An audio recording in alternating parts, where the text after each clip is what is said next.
په نورو علاقو کې اختر نشته دی. ستاسو اختر په کومو دلایلو باندې وکړي؟ السلام علیکم ورحمت الله وبرکاتو. ټول ملګرو ته اول خو ستاسو شکریه ادا کوم چې تاسو دلته راغلئ. الله یې تاسو ته اجر درکړي. او کوم ملګري چې اوس دلته فیسبوک په پاڼه باندې مونږ ګوري هغوی ته هم دعا سلام دی. الله یې ټول ته اجر ورکړي. دا خو یو تفصیلي مسله ده. الحمدلله زمونږ تمام متونو او کتابونو دا لیکلې ده. یعنې پټه خبره نه ده. کوم سړی چې عالم وي بیا خاص کر هغه مشران علما کرام مفتیان حضرات نو ټول په دې باندې خبردار دي. نو تفصیلي جواب خو نشي کېدی خو مونږ اجمالي جواب دا دی چې د فقه حنفي د ظاهر المذهب او مفتابه قول مضبوط دلایلو په بنیاد باندې دلته کې مونږ الحمدلله د اختر مونځ او روژه او کوم د اختر میاشت هغه ترتیب و نو هغه مو هغوی سره افغانستان سره وکړه. نو په دې باندې مضبوط دلایل دي. بیا زمونږ تاسو به انشاءالله ریکارډ کړي ملګرو هم کړی هغه دلایل بیا هغې کې موجود دي. صحیح.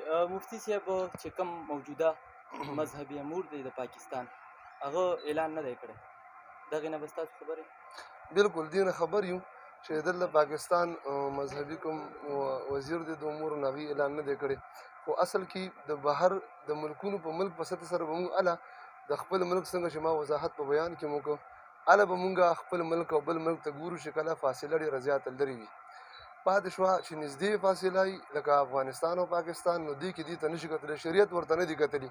باقي دا یو عوامي خبره ده. عوام او مطلب دیني د دې هېڅ حیثیت نشته چې پاکستان خپل او افغانستان خپل.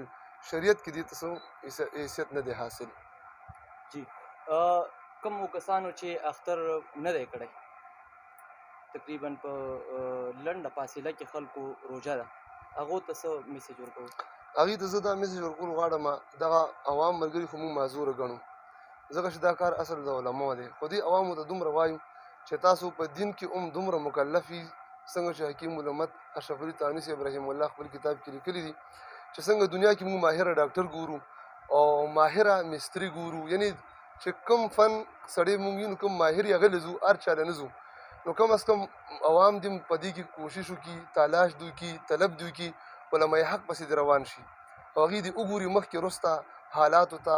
نو د خپل وس نه وروستو بیا دې باندې ملامتیا نشته. خو په دې حالت کې چې مطلب صرف دا خبره چې پاکستان کې نشته او افغانستان کې شته او هغه خپل ځای دا خپل ځای یا مونږ نه ځو که دلیل ته ګورو که نه عالم ته ګورو که نه د عالم سیرت صورت او زندګۍ ته کردار ته ګورو که نه بیا مونږ هم عند شرع او عند الله مجرمین یو. نو جرم نه به هله خلاصېږو چې مونږ خپل دا وس وکړو چې زمونږ په باندې کوم علماء حق دي او د دین حق ادا کوي هغوی پسې روان شو طلب او تلاش نه وروستو. ډېره مننه مفتي صاحب، یو جهان مننه. الله یې تاسو ته د خیر وکړي. بارک الله.